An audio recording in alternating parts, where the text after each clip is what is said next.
नमस्कार। आज हम एक ऐसी चीज पर बात करने वाले हैं जो किसी की भी फाइनेंशियल लाइफ की बुनियाद होती है, लेकिन अक्सर हम इसे बनाने के बारे में सोचते ही नहीं। हम इसे कहेंगे फाइनेंशियल ऑक्सीजन। और यकीन मानिए, इस चर्चा के आखिर तक इसके बिना रहने का ख्याल भी नामुमकिन लगेगा। तो इस एक लाइन को ना दिमाग में बिठा लीजिए। इमरजेंसी फंड हमारी फाइनेंशियल ऑक्सीजन है। देखिए, हम हर सांस के साथ ऑक्सीजन के बारे में नहीं सोचते, राइट? लेकिन जब उसकी कमी होती है तो बस उसके बिना सब कुछ ठहर जाता है। ठीक यही रोल एक इमरजेंसी फंड हमारी फाइनेंशियल जिंदगी में निभाता है। तो सवाल यह है कि क्या होता है जब ये ऑक्सीजन टैंक हमारे पास नहीं होता? आखिर खतरा क्या है? इसको समझने के लिए चलिए एक और तस्वीर अपने दिमाग में बनाते हैं, हमारा फाइनेंशियल हेलमेट। जरा सोचिए, सब कुछ एकदम बढ़िया चल रहा है और अचानक कोई मेडिकल इमरजेंसी आ जाए, या नौकरी पर कोई संकट आ जाए, या कोई ऐसा बड़ा खर्चा जो सोचा ही नहीं था। उस एक पल में ना दिमाग एकदम सुन्न हो जाता है, घबराहट होने लगती है। और ऐसी घबराहट में लोग करते क्या हैं? सोचने समझने का वक्त ही नहीं मिलता। जल्दबाजी में कोई भी लोन ले लिया, क्रेडिट कार्ड को इतना स्वाइप किया कि लिमिट ही खत्म हो गई, या फिर जो सबसे बुरा हो सकता है, अपनी सालों की मेहनत की कमाई जो इन्वेस्टमेंट्स में लगाई थी उसे नुकसान में बेच दिया। ये सारे फैसले दिमाग से नहीं, डर से लिए जाते हैं।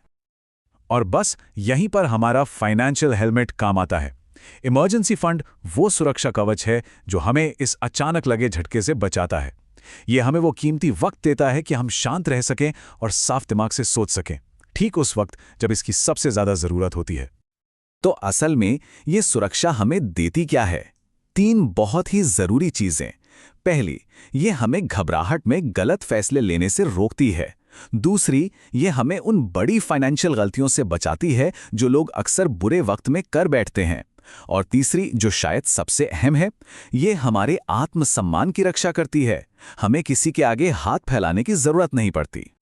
ठीक है, तो अब जब हम ये समझ गए हैं कि ये क्यों जरूरी है, तो चलिए इस पर बात करते हैं कि ये क्या है। और सच कहूं तो यहीं पर सबसे ज्यादा गलतियां होती हैं। तो आइए कुछ सबसे बड़े मिथ्स को तोड़ते हैं। तो सबसे पहले एक बिल्कुल साफ सुथरी डेफिनेशन। इमरजेंसी फंड इन्वेस्टमेंट से बिल्कुल अलग रखा हुआ पैसा है जो सिर्फ और सिर्फ असली इमरजेंसी के लिए है, जैसे नौकरी का छूटना या कोई मेडिकल प्रॉब्लम। ये कोई इन्वेस्टमेंट नहीं है दोस्तों। इसका मकसद रिटर्न कमाना है ही नहीं। इसका एकमात्र मकसद है सुरक्षा देना। और यहीं पर कुछ आम गलतफहमियां सामने आती हैं। कई लोग सोचते हैं, अरे मेरे म्यूचुअल फंड्स ही तो मेरा इमरजेंसी फंड है। लेकिन भूलिए मत, उसमें बाजार का रिस्क होता है। कुछ लोग एफडी पर भरोसा करते हैं, लेकिन उसे तोड़ने में भी वक्त लग सकता है। और क्रेडिट कार्ड, वो तो कोई फंड है ही नहीं, वो एक बहुत ही महंगा कर्ज है। याद रखिए, एक असली इमरजेंसी फंड की 3 पहचान है: इंस्टेंट, सेफ और लिक्विड। चलिए अब थ्योरी से हटकर प्रैक्टिकल बातों पर आते हैं। अपना ये ऑक्सीजन टैंक यानी अपना इमरजेंसी फंड आखिर बनाया कैसे जाए? यहाँ एक बिल्कुल सीधा साधा ब्लूप्रिंट है। सबसे पहला और सबसे आम सवाल जो हर किसी के मन में आता है, भाई कितना पैसा जमा करना है, कितना काफी रहेगा? जो लोग शुरुआत कर रहे हैं उनके लिए नियम बहुत ही सरल है। कम से कम 6 महीने के जरूरी खर्चों के बराबर की रकम।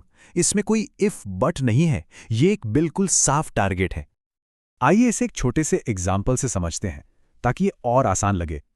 मान लीजिए किसी के महीने के जरूरी खर्चे जैसे किराया, खाना, ईएमआई, ये सब मिलाकर 30,000 रुपए हैं।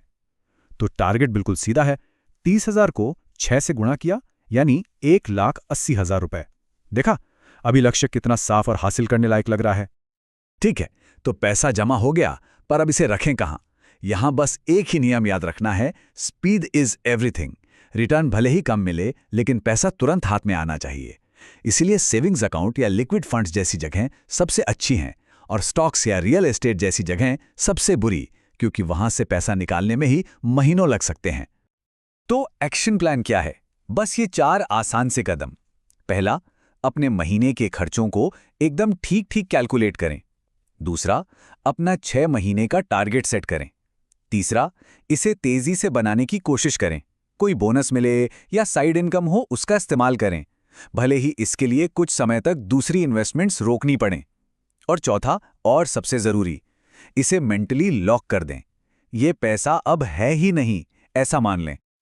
और ये एक गोल्डन रूल है जिसे हमेशा याद रखना है। एक मजबूत नींव बनाए बिना कोई भी एक बड़ी इमारत खड़ी नहीं कर सकता, राइट? इसीलिए इन्वेस्टमेंट से पहले हमेशा इमरजेंसी फंड आता है। ये पहली सीढ़ी है, पहली प्रायोरिटी। अब तक हमने सिर्फ पैसे की बात की, लेकिन इसका जो असली फायदा है ना, वो पैसे से कहीं ज्यादा बड़ा है। ये आज़ादी के बारे में है। चलिए देखते हैं ये कैसे होता है। एक छोटा सा सवाल, अब तक की हमारी समझ को परखने के लिए, इमरजेंसी फंड का असली मकसद क्या है? ज्यादा रिटर्न कमाना या फिर मन की शांति? बिल्कुल सही, इसका जवाब है मन की शांति। और इसी मन की शांति से कुछ गजब के फायदे मिलते हैं।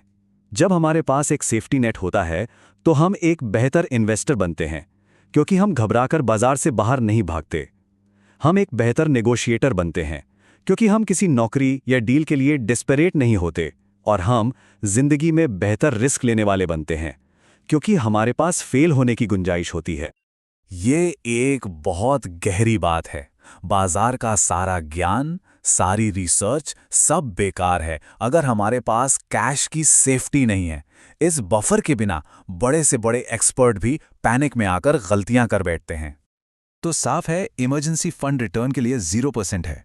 ये कोई लक्जरी, कोई शौक की चीज़ भी नहीं है। ये 100% एक ज़रूरत है, और ये हमारी फाइनेंशियल चेकलिस्ट में सबसे ऊपर होना चाहिए। और अब वो गोल्डन लाइन जो पूरी बातचीत का सार है।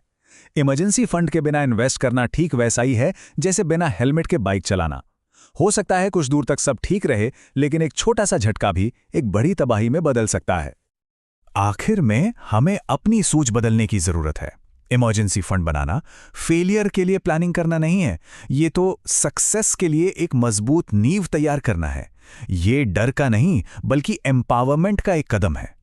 तो अब जब हमारा फाइनेंशियल हेलमेट तैयार है, तो जरा सोचिए कि ये सफर अब आगे कहां कहां जा सकता है। ये सवाल मैं आप सबके लिए छोड़कर जा रहा हूं।